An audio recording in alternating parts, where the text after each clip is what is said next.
Hi students, welcome to Hindi Guru Ravi. ఈరోజు మనం 8th class హిందీలోని భాగం రాజా బదల్ గయా అంటే సెకండ్ లెసన్ని మనం ఈరోజు డిస్కస్ చేయబోతున్నాము. ఈ పాఠంలో ఉన్నటువంటి కష్టమైనటువంటి శబ్దాలు అంటే నయ శబ్దం ఏమన్నాయో ఒక్కసారి చూద్దాము. అవేంటో ఒకసారి చూడండి. సిక్కా, కాయిన్, ఫేంక్, త్రో, సోచ్, థింక్, జంగల్, ఫారెస్ట్, పేట్, స్టమక్. అంటే సిక్కా అంటే కాయిన్ అని మనకు తెలుసు. ఫేంక్ అంటే త్రో, విసురుట. సోచ్ అంటే ఆలోచించుట. జంగల్ అంటే అడవి. పేట్ అంటే స్టమక్. ఇప్పుడు లెసన్లోకి వెళదాము. పాఠంలో మెయిన్ పాయింట్స్ ఏవైతే ఉన్నాయో అవి ఇప్పుడు మనం డిస్కస్ చేద్దాము. एक लड़का था, उसका नाम राजेश था. वह जंगल में जा रहा था. रास्ते में उसे एक सोने का सिक्का मिला. ఒక కుర్రవాడు ఉన్నాడు, అతని పేరు రాజేష్. అతను అడవిలో వెళుతూ ఉన్నాడు.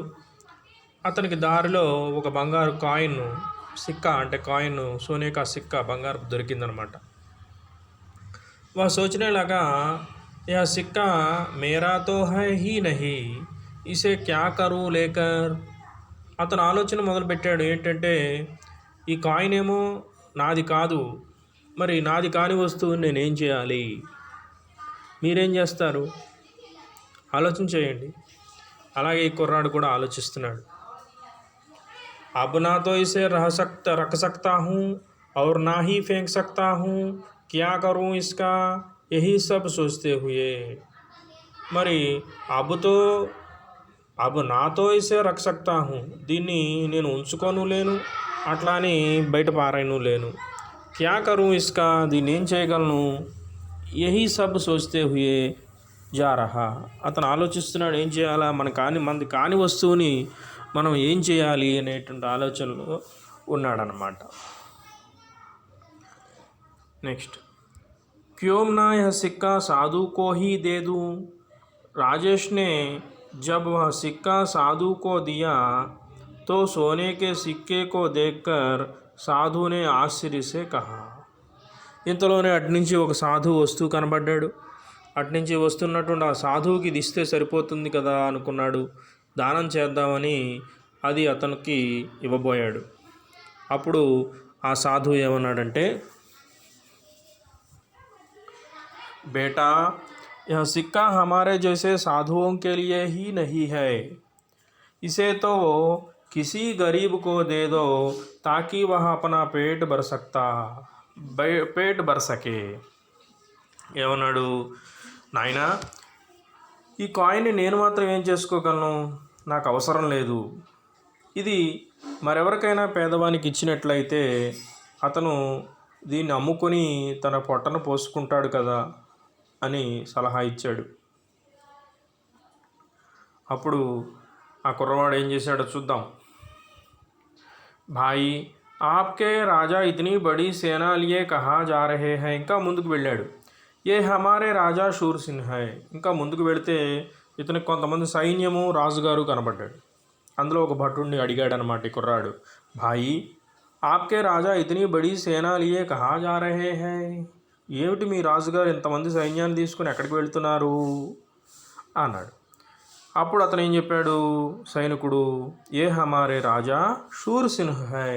ఇది మన రాజుగారు, ఈయన పేరు షూర్ సిన్హు అని చెప్పాడు. जो पड़ोसी देश पर आक्रमण कर उसे लूटने जा रहे हैं. పక్క రాజ్యం మీదకి ఆక్రమణ చేసి వారిని దోచుకోవడానికి వెళుతున్నాడు అని చెప్పాడు. उसने जवाब दिया, రాజేష్ రాజాకే పాస్ గయా. సరే, ఆ రకంగా జవాబు అతను చెప్పంగానే ఈ కుర్రాడు రాజుగారి దగ్గరికి వెళ్ళాడనమాట ఆ కాయిన్ తీసుకుని.